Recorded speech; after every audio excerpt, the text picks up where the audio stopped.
भारतीय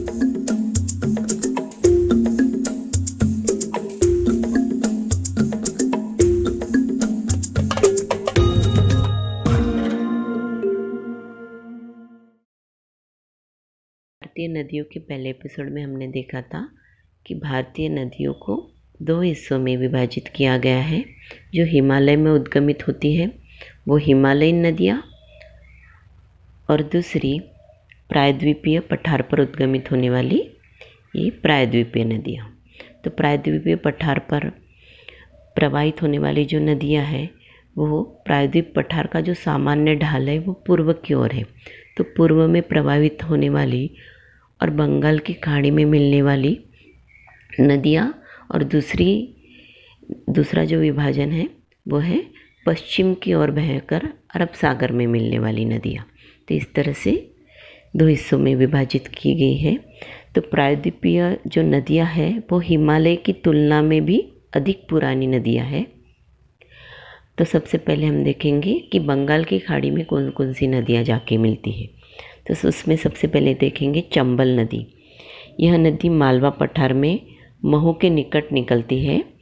ये उत्तरमुखी होकर आगे राजस्थान के कोटा से फिर पूर्वमुखी होती है और यमुना को मिलती है। यमुना गंगा को मिलती है, और हम जैसे बताया गया है कि गंगा की सबसे बड़ी सहायक नदी यमुना है। तो इस तरह से गंगा आखिर बंगाल की खाड़ी में जाकर मिलती है। इसके बाद हम देखेंगे दूसरी नदी महानदी। महानदी छत्तीसगढ़ के रायपुर जिले के सिहावा में निकलती है। ये उड़ीसा से होकर बहते हुए बंगाल की खाड़ी में गिरती है। इसका जो क्षेत्र है वो छत्तीसगढ़, मध्य प्रदेश, झारखंड, उड़ीसा है। तो महानदी के बाद हम देखेंगे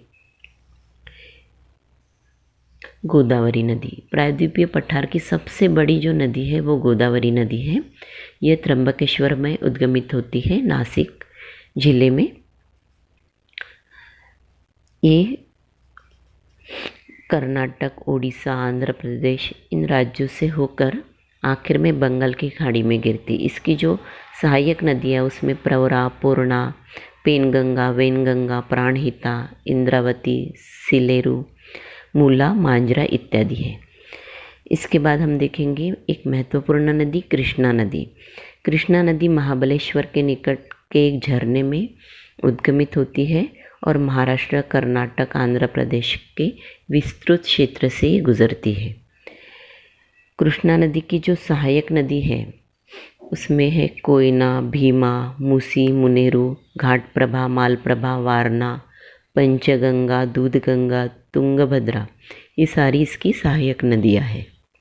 इस तरह से आखिर में ये बंगाल की खाड़ी में गिरती है। इसके बाद हम देखेंगे दक्षिण की भारत की महत्वपूर्ण नदी कावेरी नदी। कावेरी नदी पश्चिम घाट में कोडागु जिले में, जो कर्नाटक में है, ब्रह्मगिरी श्रेणी से निकलती है। ये नदी कर्नाटक और तमिलनाडु राज्य से बहते हुए कावेरी पट्टनम के निकट बंगाल की खाड़ी में गिरती है। ये नदी अनेक जलप्रपात बनाती है, उसमें शिव समुद्र ये प्रसिद्ध जलप्रपात है। इसके बाद कृष्णा और कावेरी इनके बीच में ये नदी है पेन्नार नदी। पेन्नार नदी यह कर्नाटक के कोलार जिले की नंदीदुर्ग पहाड़ी से निकलती है।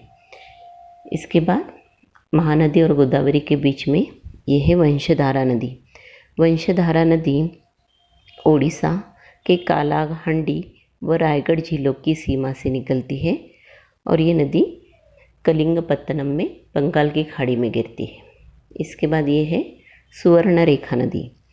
सुवर्णरेखा नदी ये छोटा नागपुर पठार के रांची के दक्षिण पश्चिम से निकलती है, और यहीं से ये ब्राह्मणी नदी भी निकलती है।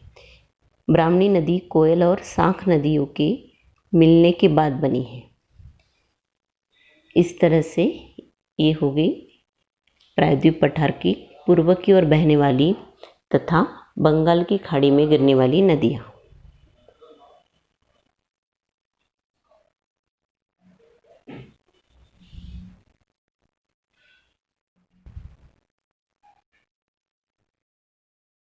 प्रायद्वीपीय पठार की नदियों में हम देखेंगे अब पश्चिम की ओर बहने वाली और अरब सागर में गिरने वाली नदियाँ।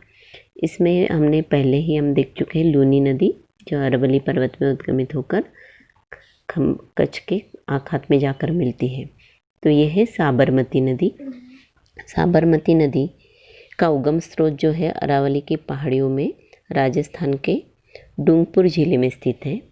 ये नदी दक्षिण पश्चिम दिशा में 320 किलोमीटर की दूरी तय करती है और आखिरकार खंबात के खाड़ी में जाकर गिरती है। यह है खंबात की खाड़ी। इसके बाद देखेंगे हम माही नदी।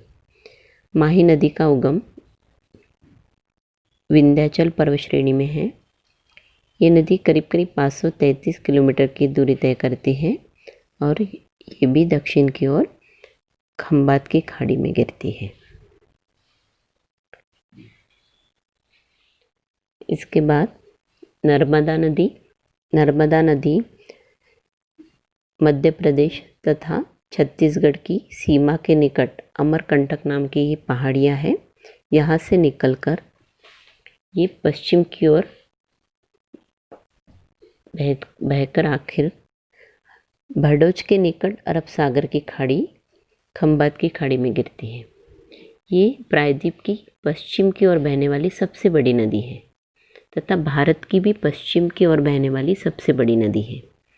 इसके बाद देखेंगे तापी नदी।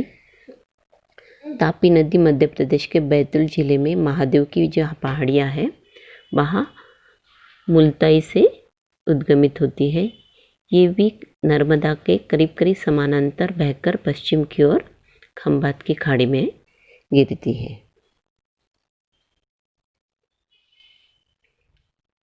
इसके बाद देखेंगे कि और कौन सी पश्चिम वाहिनी नदियाँ हैं।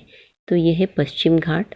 तो दक्षिण पश्चिम मानसून टकरा कर यहाँ छोटी छोटी नदियाँ बनी हैं जो अरब सागर में गिरती है। तो इन नदियों में जैसे उल्लास है, अम्बा, गढ़, शुक, वशिष्ठी, सावित्री, कुंडलिका, काजली, तेलखुलची, काली, गंगावली, तदड़ी, शराबती, नेत्रावली, बेडली, पोनाई, इस तरह की छोटी छोटी बहुत सी नदियाँ हैं जो पश्चिम की ओर बहकर अरब सागर में गिरती है।